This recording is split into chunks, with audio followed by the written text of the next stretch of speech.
Hi, everybody. This week we start Unit 3. You're now 2/3 of the way through the semester. We have 4 weeks left and then one last exam. We'll talk more about the last exam as we get closer. It will be a cumulative test, but I'll make sure that you know exactly what it is that you need to study and prepare for. As we get into Unit 3, you're going to look at simplifying rational expressions, and then next week you'll look at solving rational equations.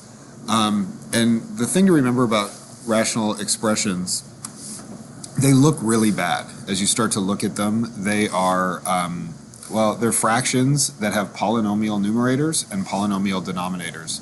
But the good news is that they work just like fractions. So everything that you would do in terms of simplifying a fraction is exactly how you will simplify these rational expressions.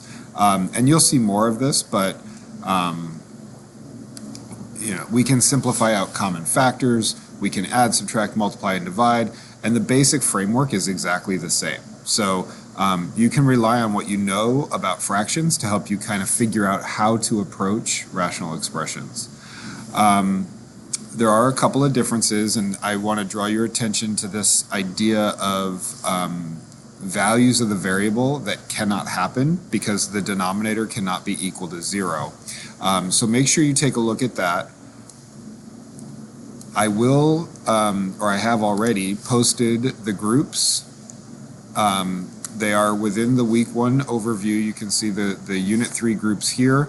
I will also send them out as an email so that you can start getting together with your groups to look at the group work. Everything remains exactly the same for the last unit. As always, if you have questions, send me an email, come and see me during office hours, or see me in the Math Learning Center. Again, you've made it this far. Keep up the hard work. Just another 5 weeks to go.